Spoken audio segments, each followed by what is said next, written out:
Hello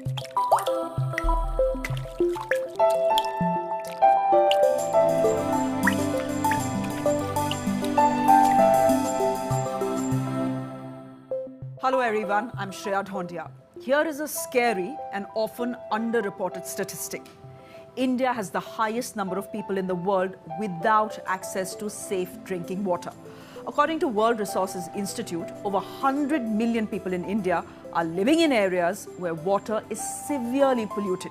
In fact, of the 632 odd districts that were examined for groundwater quality, only 59 districts were actually marked safe.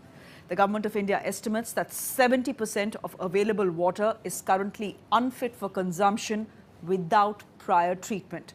Over the next 30 minutes in our special campaign, Daan, Building a Healthier India, we are looking at the problem closely and exploring possible solutions with a very esteemed panel of guests who are joining us today. Mr. A.K. Gupta is the Senior Advisor of Sulabh International. Nusrat Pathan is the CSR Head of HDFC Bank. Dr. K.K. Upadhyay, former CSR Head, FICCI and Advisor to the National Skills Foundation of India. And joining us today from Mumbai is Paul Tiwari, the President, CSR and Sustainability of Ambuja Cement. Mr. Sengupta, I'm coming to you first. How is it that after 75 years of independence, we are still struggling with access to safe drinking water? Safe drinking water actually depends upon how you define that whole thing. If you look into the issues about 50 years back, hardly 25% of the population on an average was rural areas around 20 and urban areas around 40-45 were having drinking water sources, proper drinking water sources. But since then, we have changed a lot because now at present around 80% of the population is dependent on groundwater.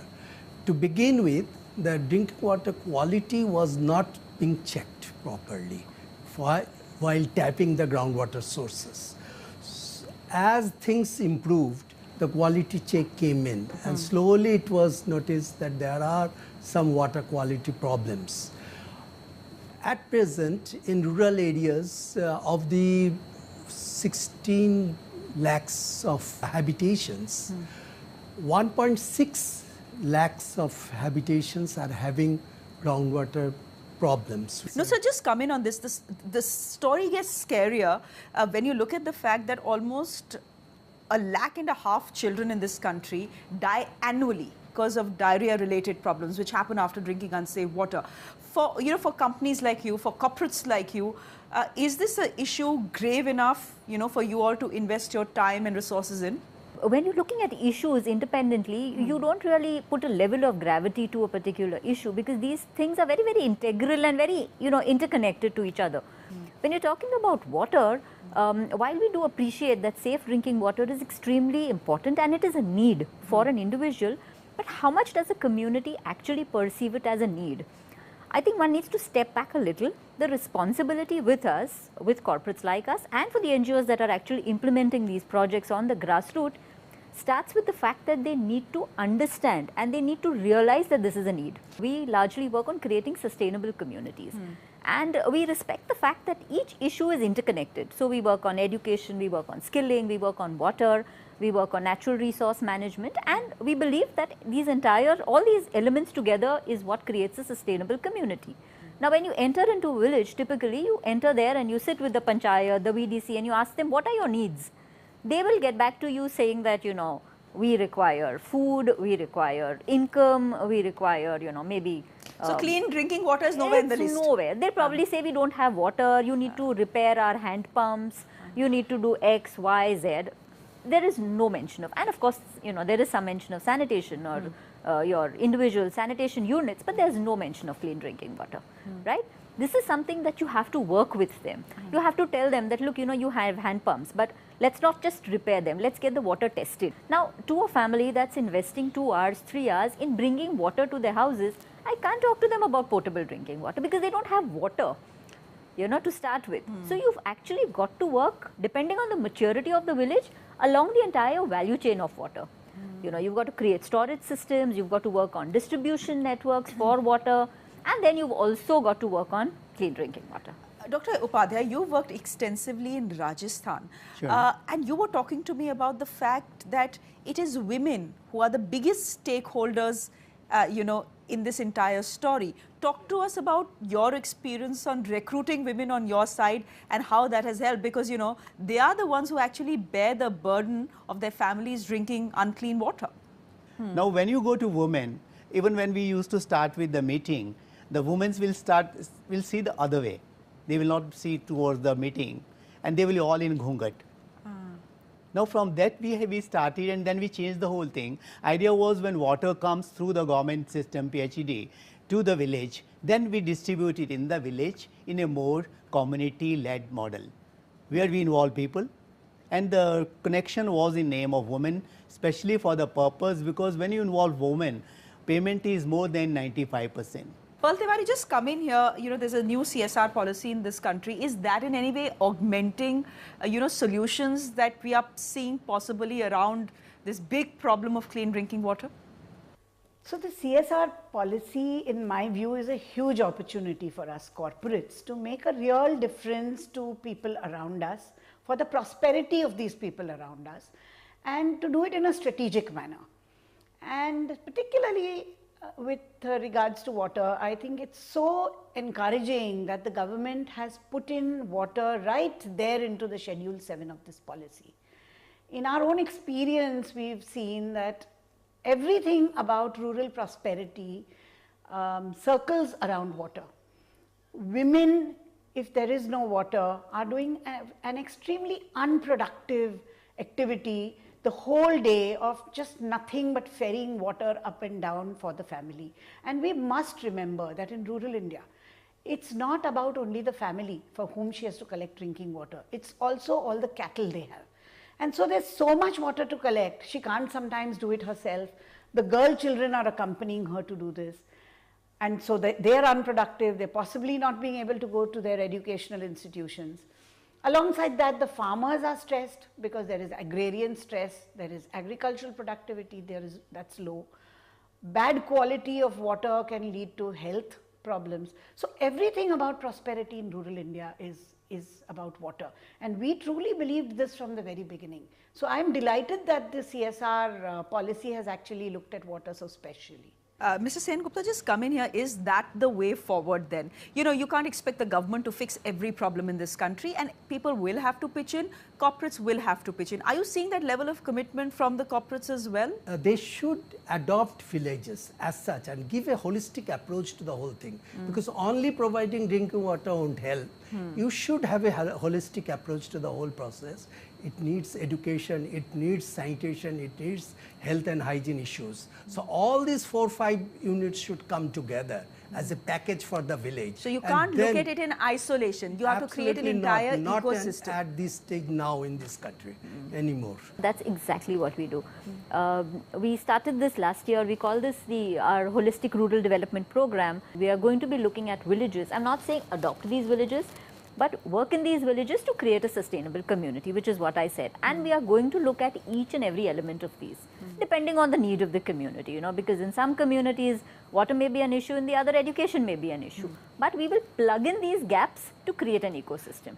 Okay, with that, we are slipping into a quick break on the show. When we come back, we will talk more about reaching out to communities and technology playing a key enabler in providing clean drinking water to rural India.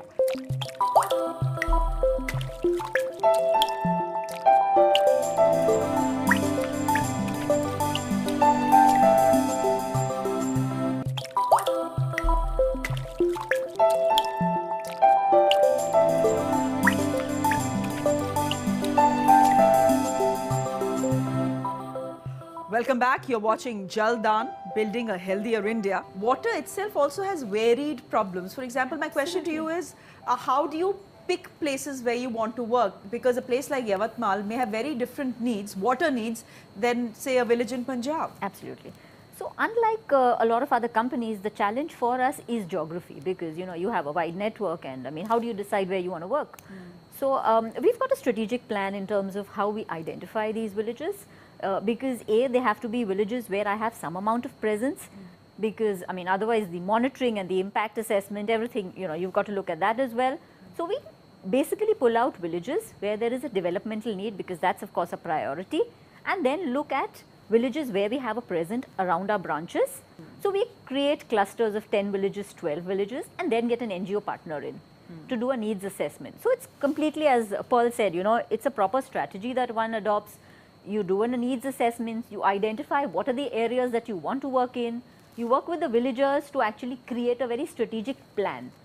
And your solution could be anything depending on the problem. Like for example, we have worked in certain villages where women, as Pearl said, had, facing extreme drudgery in getting water to their houses because they had to come over, difficult terrain.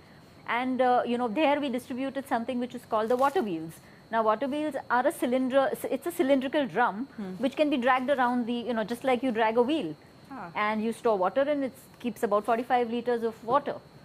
So, it's a very practical solution to a massive problem. To a massive problem. And, people were very happy with these because they could bring these and they could straighten these out and put them as little matkas in their house and use them. And they didn't need to go again and again. And even kids loved doing it. So, it saved them time.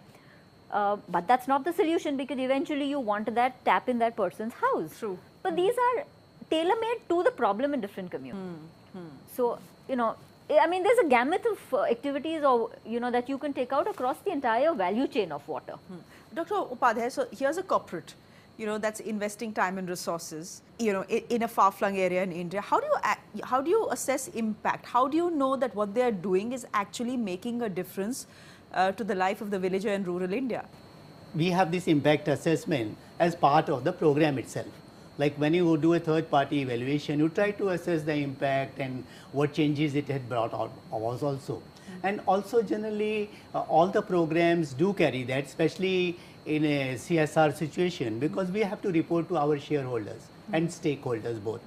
So for reporting purpose also, it helps a lot. And since most of these programs have just started, like say we are in the third year now for CSR.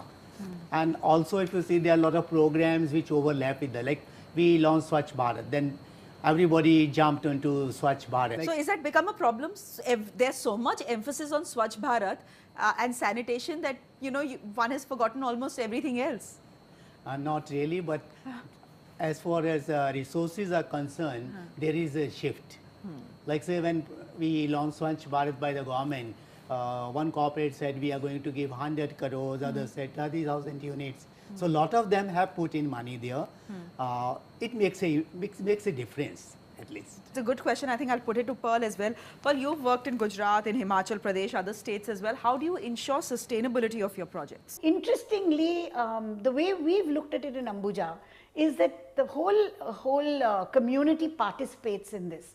And the result of that has been that we've been able to actually stretch our thoughts of water sustainability well beyond our plants into our communities, and as a result, over the last so many years, we've seen that we are very water positive. We've not only created a water balance, but we've actually gone water positive by four times. And that, what does that mean? Water positivity is really about a certain amount of water that we use in our operations, in our manufacturing process, in all of our sites. How do we make sure that we put back much more water than we use? So we are actually putting back 4 times the water that we use. And this is well documented. This has also, since it started to get measured, become our responsibility to document every year how much consumption is going down and how much harvesting is going up. Result of it, as I said, we are very water positive today. We are very water positive is what Pearl is saying. Do we have reason to be positive? I mean, compared to other countries, Mr. Sen Gupta, just how badly off are we as far as water stress is concerned? Actually, when in 1947, we were having around 5,000 cubic meter per head per year of water. Now it has come down to 1,700 cubic meter per year per head. Which means if it goes below 1500 cubic meter per year, we are in water stress condition. Already we are facing that. Biggest problem in India is population is very big, and to handle that much of population and water stress condition, you will be a crisis unless we look for a better water resource. And if you go on spoiling your freshwater resources, then you are in a big doom. You are And we are the likely to ones who get are in. messing it up, no one else. Yes, We can't blame absolutely. anyone else. We are the ones who are Absolutely, we messing it up. Nusrat, as we go forward, what are the big challenges according to you? And will technology to a certain extent take care of it? For example, water ATMs, and we've been profiling a lot of them through the show Daan. That seems to be working very well. But of course, that's a very small part. But the challenge is ahead as far as you're concerned. So, treating water through technology can be looked at again depending on whether there is a perennial source available for that village. Where there is no perennial source of water, you can't look at technology there because you've got to create that. And just to add on to what Mr. Sengupta has said, that we've been abusing water and the resource that we've had, and we are at a condition where our groundwater is completely polluted. I mean, the levels are going down and we are drawing out of it and there's no recharge happening. So, it's a very vicious cycle, I mean, you have so many hand pumps which are being pulled out. 90% of our rural population, I mean, they all depend on groundwater for consumption, and 1/3 of it is polluted. Where do you think the solution lies? Is it just with the government, or will it have to be a partnership between corporates and the government? It has to be a partnership. Until you involve the communities, it doesn't work for long. Another thing is also there you need lot of innovation. There are a lot of programs where people are harvesting natural rainwater, the check dams and others where they are used for all the purposes, the water. Until all the stakeholders work together.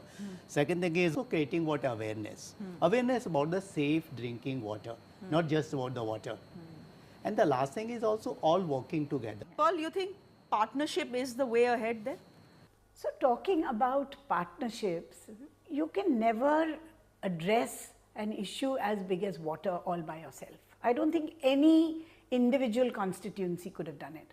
And I believe that, it's only our need to partner with everybody and our reach to want to partner with everyone, which has allowed us to increase our work to this extent.